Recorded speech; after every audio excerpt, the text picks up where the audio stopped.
Welcome to Reflections, a program where we discuss values and virtues for the transformation of the individual and the society in general. I am Father George Ehusani, and today I have with me in the studio Mr. Kevin Obi. Yes. Kevin is a UK-based businessman, but he is doing something unique. He has put together an outfit called Nigeria Idp Diaspora Support Group. Yes. Nigeria IDP internally displaced persons diaspora support group, meaning you have brought together experts and professionals and supporters from the diaspora who are helping to improve the circumstance of IDP groups in Nigeria. Yes. Tell us about it. Well, NIDSG started about 2016 when I got approached to say there was this problem and whether I could help. And, you know, the thing about life is that sometimes somebody points out a problem to you, and then you find that everywhere you go, you see something about that problem. There was actually an article in the Financial Times that said Nigeria has 2.7 million internally displaced people. 50% of them are children, and that most of those people in the IDP camps are suffering from some sort of mental trauma. And that if this is not resolved, it will become a time bomb that will wreck the future of the country. And I can't help thinking in the back of my mind that that was 5 years ago. And when we see the insecurity in Nigeria, how much that time bomb is beginning to release itself. Because many of the people have lost their humanity because of the trauma they suffered themselves. I mean, this is 2021. Yeah. We are talking of people who have been traumatized, let's say since Boko Haram started. Yes. In 2009. Yes. So that's 12 years already. Of trauma, yes, exactly. Of trauma. And it's spreading because the kidnappings and issues are spreading all over Nigeria. So it's no longer the people in camps, but society as a whole that's becoming traumatized. So we even have situations where people stayed in IDP camps for 5, 6, 7 years. Yes. Then they were relocated back to their communities, Yes. and 2 days after they were attacked. Wow. There are such circumstances. Back to another internally displaced camp, whatever. Yes. See the level of trauma and re-traumatizing events and so on and so forth. Yes, indeed. I just want to say that this initiative of yours is something that is commendable, and I believe that Nigerians should know about it. I mean, we started, Terra started collaborating with you in this third training. Yes. So you are here at Terra this time. Tell our viewers what this training program which you are doing in partnership with Terra. Tell us about the training.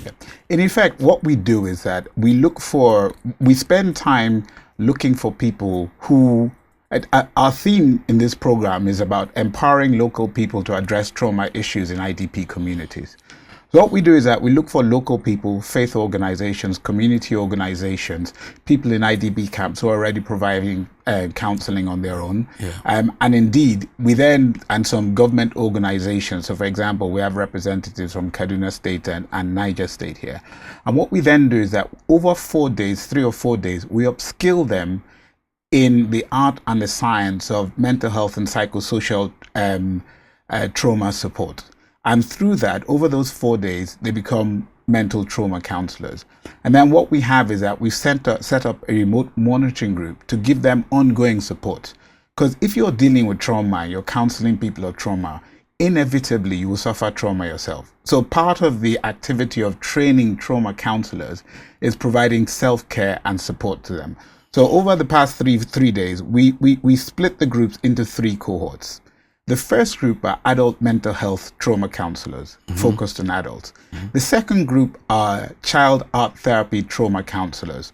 And there's a specific reason for that. We've done this program 2 times before. In the first 2 times, what struck us as people were saying that a lot of the people suffering trauma are children. Some of them are children who are unable to go to school. Now, the problem with children suffering trauma is that they find it very difficult to verbalize what they do. So there's a science of psychotherapy which is called art therapy. It's not art as in drawing art, but it's creative art in its fullest sense, using that as a medium to allow the children to express their trauma. And children, it's like playing, they like art. So it's bringing out the child in them and then using that to help them address the trauma.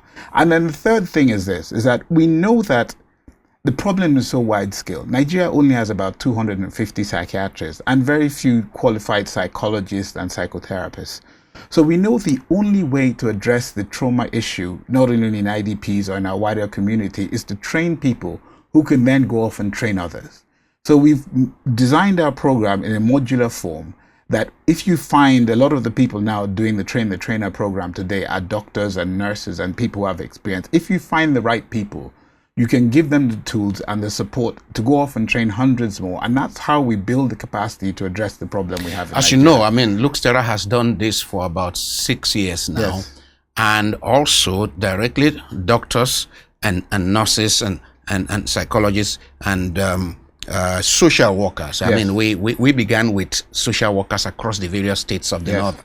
And we getting good results because all these are people that are already involved in giving counseling. Absolutely, 100%. Imams and pastors. Yes. They are already on a daily basis giving counseling. So what they need is capacitation, I mean empowerment, as Yes. you use the word, to do more of what they already do. Exactly. It takes several years to train a psychiatrist. It Yes. takes several years to train a clinical psychologist. Psychologist, yeah. But the imam who is already doing some counseling, Informally, without knowing he's the doing social it. worker who is already doing some counseling, if he has the opportunity to do a 1-week course, a 3-day course that focuses directly on how do you help children in this circumstance? Yes. How do you help adults in this circumstance? So I just want to commend your group, the group that you chair, you spearhead, for the wonderful initiative. And I mean, somebody spoke to you about what we do in Terra, Yes. which is why we are collaborating in this, your third outing in this area. Yes. And I'm only hoping that the agencies, Yes. government agencies, and other private organizations can take interest in this because the problem is enormous, Yes. daunting. Yeah. The number of Nigerians that are traumatized today, not just in IDP camps. Yes. I mean, the average Nigerian on the street is traumatized. Every day. It's traumatized. Yes. Traumatized on account of poverty, the widespread insecurity, the uncertainty about life. And people are losing relations and friends and so on and so forth. And then you add COVID-19. And then, you know, last year COVID-19 came and so on. So it is something that is very, very much needed. I mean, it was about 2015 that we saw this situation and knew at Terra that we needed to add this Yes. to our programs. Yes. What has been your experience in this last few days that in terms of those you are training now, what they would achieve, what you hope that they will achieve going forward? Okay, so first of all, thank you, Terra, for hosting us. I think in all the programs that we've done, this is the best hosting situation that we have experienced. And I think the fact that we have synergies in terms of the work we do mean that it's easier, and it's easier to collaborate. And you know, we don't have feet on the ground. So without partners like you on the ground with greater capacity, it is impossible for us to heal Nigeria. It's just as simple as that.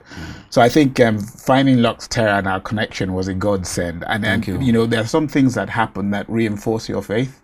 It has reinforced my faith. So first of all, thank you very much for that. But in bringing people here, we were very careful because we recognize that first of all, in Nigeria, there's become an NGO industry of people who they go and drop food one day at Salah, and then they come back and say they formed an NGO write reports. And collect money and all that kind of thing. So you have to avoid that. That's the first thing. And then the second thing is there are people who, for various reasons, want to have a certificate on their wall. So you have to avoid those people. Yeah. So what you have to do is to spend some time finding the right people. And what you find, in fact, this time around, we're asking our delegates to help us identify people who are already doing the work, like you said, in the community and committed. So it's about empowering and upskilling them to do it better. So I think that's the first thing. In speaking with some of the people today, for some people it has been life-changing. One particular example, there's an organization we work with that has employed teachers to teach orphans from the conflict we see in northern Nigeria. And one of the things we were concerned about was the fact that Nigerians naturally, our culture is not one of empathy for children. A child is playing. Sadly. Yes, you tell the child, stop playing. Yeah. I remember at the hotel when I saw a mother shouting and screaming at her child several times, I must beat you. The child was just being a child. Just being a child. Just being a child. Just let the child be a child. And one of the things that they said was that they have children who are unable to study because of the trauma they faced. But the flip side is that if you're a teacher and you can't recognize that trauma and adapt, but also deal with the child with empathy, because the first way the child starts to speak and engage with you is when they feel that you have that empathy towards them. So our big concern was that when we bring people here, because we don't have natural empathy towards children, not all of us, but a lot of people in our country, would that be problematic? In the end, we found a good group of people. And then one of the teachers at the end of the day yesterday, I asked him a question. I said, this was our concern. So given that you've done this course, tell me what's going to change. And he more or less said, this is life changing for me. He said 2 or 3 things. He said the first thing is that they always get international people to come and give lectures. He says half the time he sleeps through it, but he has been fully engaged. The second thing one of them said was that they never recognize trauma in children, so that they can now see the signs of the children, and then they can think of all the children that they have had, and they're thinking, oh, I could have helped this one better. Yes. The third thing is that they now know how to engage and address the child in a way that will allow the child to respond to the interventions that they're bringing in place. They're never going to be, art therapists after 3 days, but at least we've given them the skills to help manage the situation. I mean, so the mere fact that, clearly we are not attempting to train any experts. No. But that a mother, for example, a mother who has 5 children and the 5 children are distressed and so on, the mother is often already giving some support. Yes. So any training given to that mother would already go some way. Yeah, will enhance what she's doing. A pastor, an imam, who on account of by their very position, they are daily rendering counseling to people. So if they get a 2, 3, 4, 1 week, 1 month training, it will enhance what they are doing. So what you are doing is very good. And the more of such, the more people benefit from this kind of training, the better. I mean, as I told you, we have received fantastic reports, testimonies of what those who do our own 1 week training, what they achieve. I mean, we have a letter of commendation from some teaching hospital where there is no clinical psychologist, and it is only the people we train who have been helping in a crisis reading state.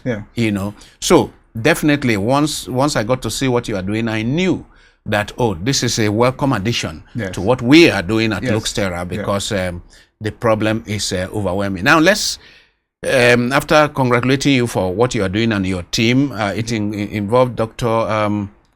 So in effect, what we have is that we have a team of on the adult mental health and psychosocial trauma team, we have a team of 4 people. Or rather 6 really. So we have 2 psychiatrists. The first is Dr. Wale Lagundoye, who's a clinical director of psychiatry. He runs the psychiatric team in one of the hospital regions in the UK. The second is Dr. Femi Adebajo, who is a psychiatrist based in the UK also. He designed the program. The third person is Dr. Zainab Imam, who is based in Qatar. Zainab is a psychiatrist who also has expertise in disaster situations. And then the fourth doctor we have is Dr. Jeffrey Ijoma, who trained first as a psychotherapist and then trained as a psychiatrist. So he has the dual experience. In Nigeria, we don't believe that as diaspora, you just come and impose something. So we work with the head of department of Psychiatry at the University of Jos Teaching Hospital, Dr. Associate Professor Chris P. Wuna, who always comes with a very interesting local perspective. And then we have a guest speaker in Fiona Lovett, who has a lot of experience in practical experience, but not perhaps the psycho-social experience. But that practical experience is very rich and valuable. So Fiona comes and gives guest lectures and come to our delegates. So that's on the adult side. On the child's art therapy, we have a lady called Laurette Dye, who flew in from South Africa to lead the course in person. And Laurette is going back in a couple of days. So that's on one hand. And then we have another lady called Dr. Tali Tripp. Now, Tali Tripp is an associate professor at the George Washington University in Washington, D.C. And in addition to that, she's the director of the Art Therapy Clinic at George Washington University. She's one of the world's most renowned experts in this area. So what we've done is that we've brought together an unbelievably talented team of Nigerians and friends of Nigeria from around the world. And then in addition, we have support locally and internationally. We have a country administrator, Mrs. Hafsat Dagazao.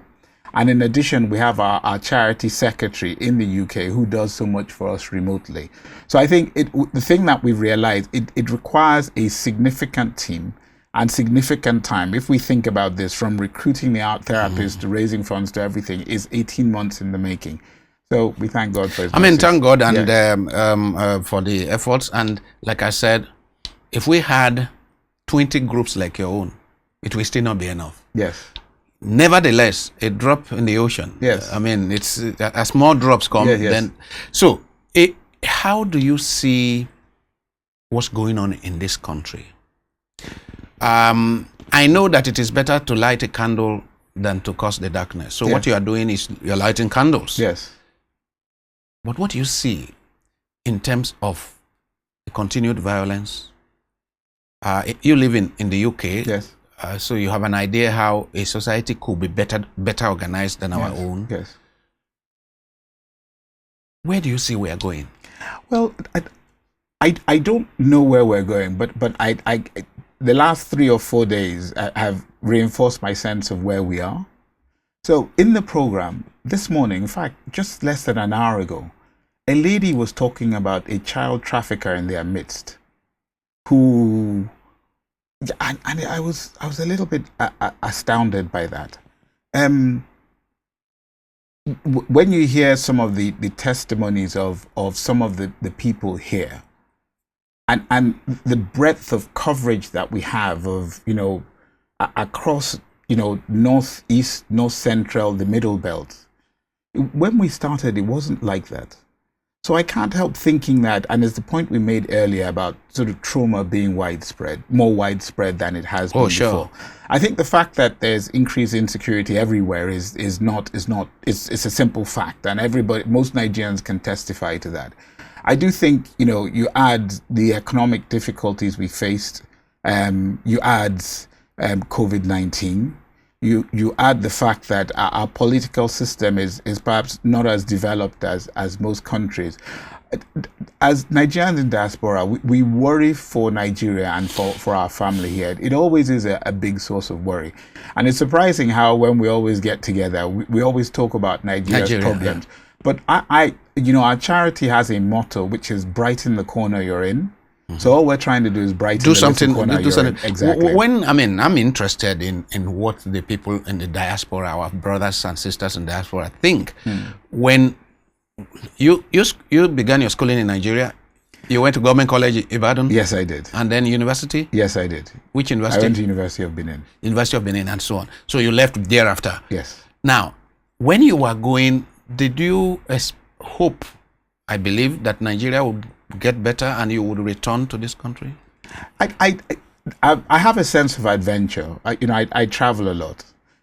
When I was leaving, my mother and my father were not happy with me. In fact, I bought my own ticket to leave because they felt that there were opportunities there, and I was going into the unknown where I wasn't sure of what opportunities. Being a black person. You left about what time? Because I left in 1988. Good, because I went to the US in 1988. Yes. That is when I went for my doctorate. Yeah. And I know that between 1980 and 88, when people were going overseas, the relations are a bit sad. Yes.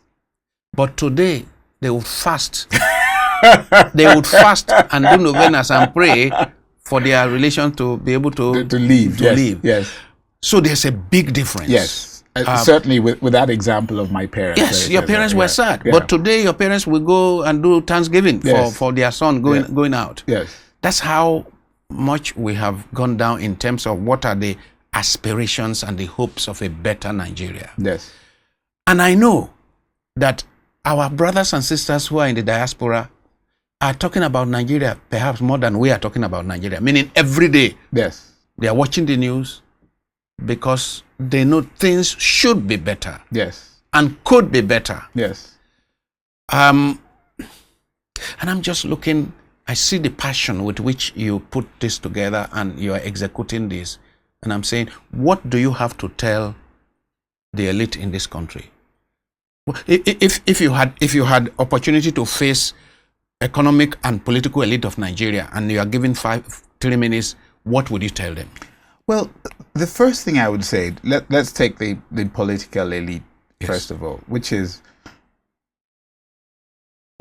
we are, as we speak, we're all one Nigeria. We are. And I remember reading a quote from the late Chief Awolowo. And he was talking to the Yoruba elders to say, if you do not provide education for the poor people, that those poor people are the people who will come and eat you. Yes. So for the politicians, I will say, if we do not make the society equitable and for people to live in comfortably, then you can't escape because you don't have any other country. Mm-hmm. It will come back and it will bite haunt us. you. And we can already see it doing that. So there is no doubt that is the case. And, you know, if we don't improve things, it will only get worse. And we don't have anywhere to go.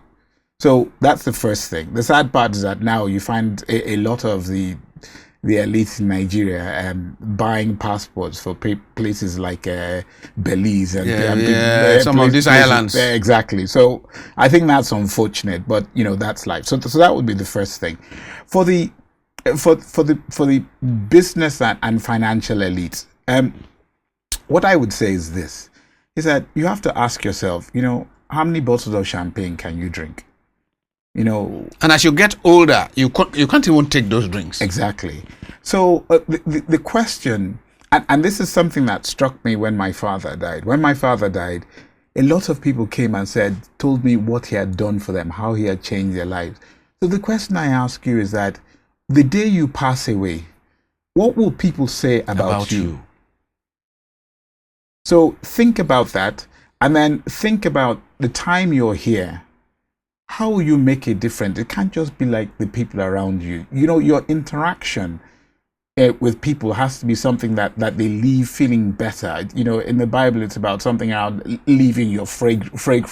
Fragrance, exactly. Yes. So try that, and I do think that it always leads to a better life. Yes. So that would be, what would people say about you the day you die away? You have Steve Jobs, one of the richest men in the world. When he was dying, he wrote something that said, "I'm here on the most expensive hospital bed in the world, but they can't help me." Yeah, and you kind of look around in life and, you know, the thing that keeps you are your relationships and your conscience. So what I would ask the person is that, what do you want them to say about you? Saying you're a big chief and nothing. How have you impacted people positively? I don't know what your comment will be about this. I think that we have spent 60 years after our independence talking of infrastructural, physical, material development, but we did precious little about developing the human mind, about developing people, helping people to grow inside, in the spirit,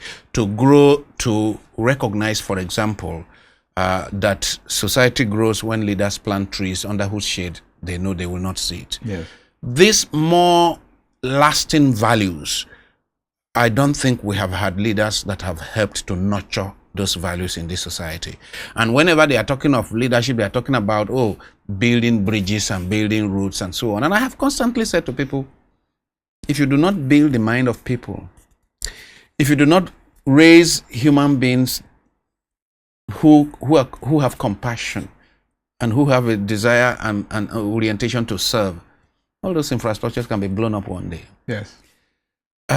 So what's your impression that we have built a society, me, myself, and I, where people are just concerned about gathering for themselves and losing the core values that build society? I don't disagree with that statement at all. I do not disagree with that statement. I went to Government College Ibadan. At that point in time, it was one of the best schools, if not in the top 2 or 3 in the country.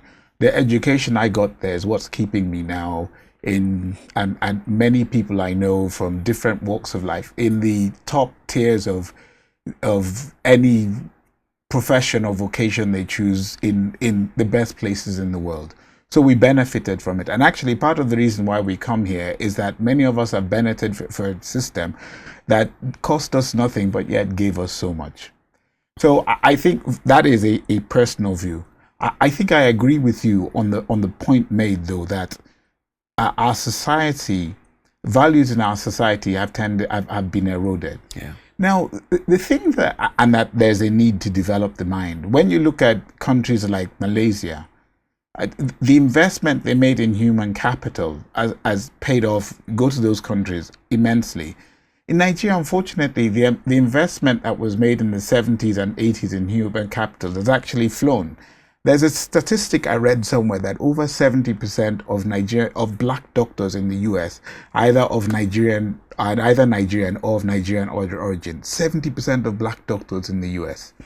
In terms of our values, I do think that there is an economic angle to it. If we don't create an economic environment where people can live comfortably, then at least live dignified lives. Yeah. Then their values start to erode. Because as a father, if you're sitting down and you have 3 children and you can't give those children food because they haven't paid your salary in 6 months, then they won't listen to you, teach them about life. Then what are you going to do?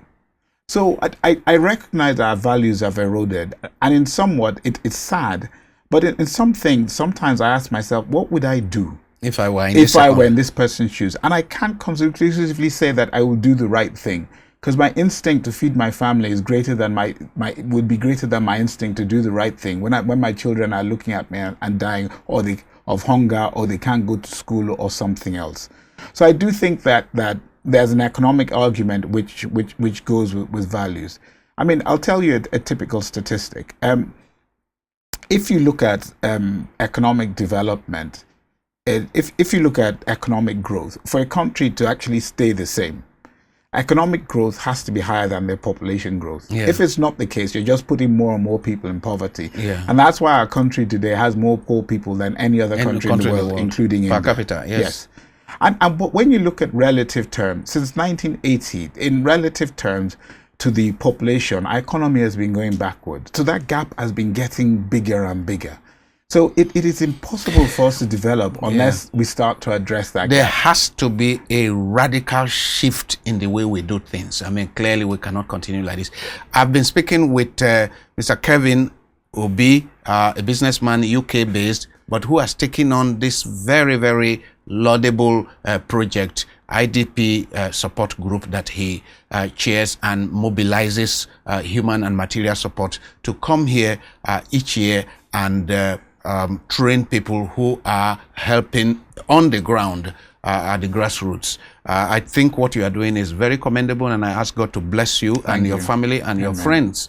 And I look forward to more collaboration with you in future, since this is, we actually have an institute, as you know. We have the Psychospiritual Institute, where we train people in masters in this, and then we do regular training in this very area. So we are sure to have more collaboration in future. Absolutely. And I look forward to greater and greater awareness being built. In fact, perhaps beyond these trainings, we need a lot of awareness raising so that our leaders will know that we are sitting on a keg of gunpowder. Oh yes, without a doubt. Yeah. Once again, thank you very much for coming to the studio. Thank you.